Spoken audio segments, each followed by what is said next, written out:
The following program was brought to you by the Alltech Media Group. The Alltech Media Group has been serving the Southern California business community for over 30 years with professional, high-quality multimedia marketing and advertising services. For more information on their products and services, visit alltechmedia.com.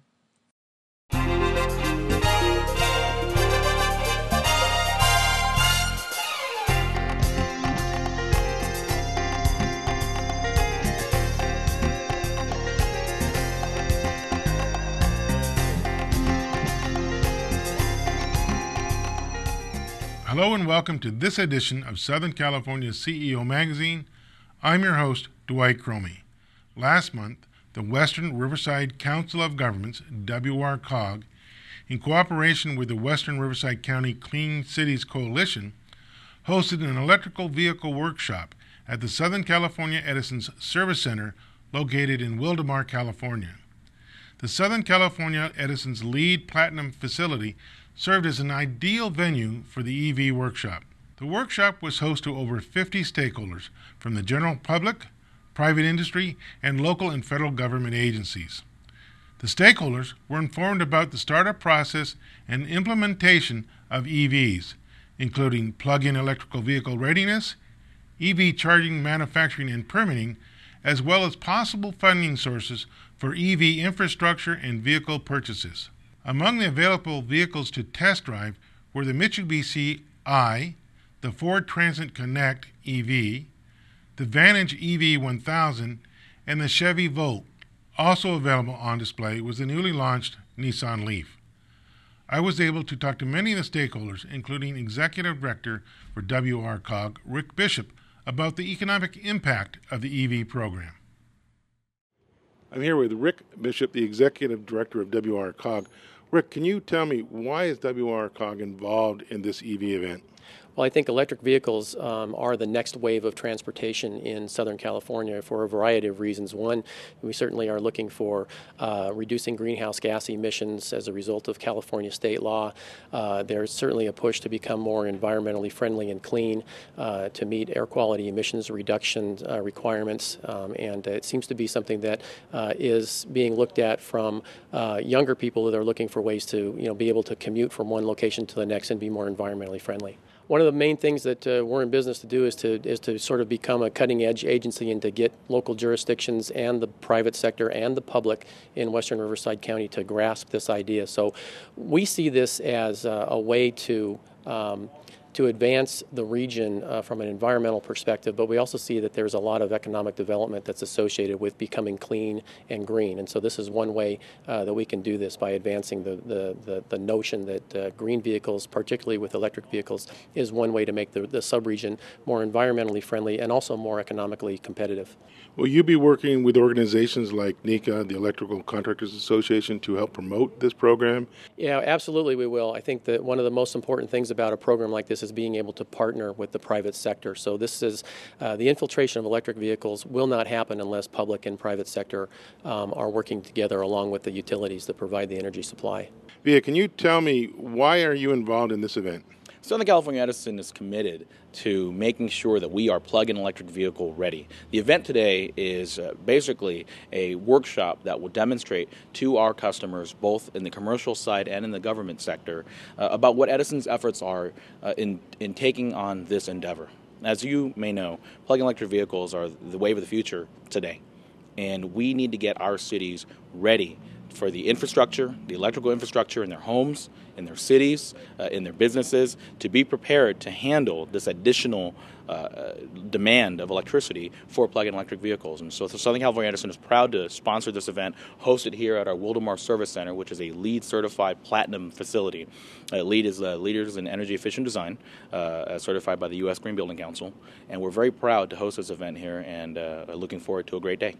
Virginia, can you tell me, what steps is the city of Riverside doing to participate in the EV program? Well, we have been one of the first cities to getting the electric chargers through Colum, and we're going to have 14 charging stations. They should be up by December, and we're subsidizing that with AB 2766 money, which comes from vehicle registrations. So it's one of our clean air programs for the city. And how important is it that other cities like Riverside follow your lead and start implementing the charging stations to help promote the EV program? Well, I think it's very important because it's the chicken and the egg thing, but if we don't have stations, then people won't have anywhere to charge their vehicles when they're going out and about. And so we need more than just one city. We need the network of cities where people can go across the state or across the region. Chris, can you tell me a little bit about your vehicle and how it works? Sure. We integrate the Ford Transit Connect as an all-electric vehicle. It has a range of 60 to 80 miles, depending upon payload. Has a top speed of 75 miles an hour. It's really designed for an urban or suburban dense delivery environment, and it really lends itself well to FedEx type of delivery in town, that kind of thing. Sort of more of a commercial vehicle than a consumer vehicle, correct? No question. Azure Dynamics is really focused on the commercial vehicle segment. We really are focused on fleets, municipalities, governmental agencies, and so we're strictly in the commercial side of things. How do you see the importance of electrical vehicles in your business in car rentals? Yeah, that's a great question. I think depends on the user. In the rental instances, I think most of our customers are in the neighborhood type rental situations. They need a vehicle for temporary replacement for their own wheels. And in that situation, we're a pretty good fit with electric vehicles. They're not needing to go extreme ranges, not a lot of highway driving necessarily. And it's definitely going to be some getting used to making sure that the range anxiety is managed and that people know that what they're getting into on the rent-a-car side. And then on the fleet management side, we have to be very careful to make sure that the shoe fits the right foot and not put customers in situations where they're going to have not enough range to handle the application. Michael, can you tell me a little bit about your vehicle and what makes it unique? Well, our vehicles are what's called low-speed vehicles. Our maximum speed is 25 miles. Rather than 60 or 70 on the regular highway speed vehicles. Our target customers are customer who is just driving local areas or enclosed areas such as military base, campuses, universities. So we are not really a consumer products, but we are more of the fleet customer type of products that we're offering to. Can you tell me, where do you think the future is for your vehicle or for electric vehicles as a whole here in Southern California? Well, obviously, the infrastructure are not quite ready, I believe. We are currently building highway speed vehicles also. So next year, we are going to introduce 4 highway speed vehicles, including pickup trucks, van, SUV, and commercial trucks. The future is definitely there. Electric vehicles will be the dominant vehicles in the future. So we believe in that, and there's going to be a lot of companies also will get into that market. Ben, can you tell me what's your city's position on the importance of putting in charging stations for these electrical vehicles? Well, we're a rural community. We have a lot of open space, but we realize that at some point we want to have that core functionality of our city, and we're going to need to have those charging stations there. We're hoping to be by our city hall someday to have that.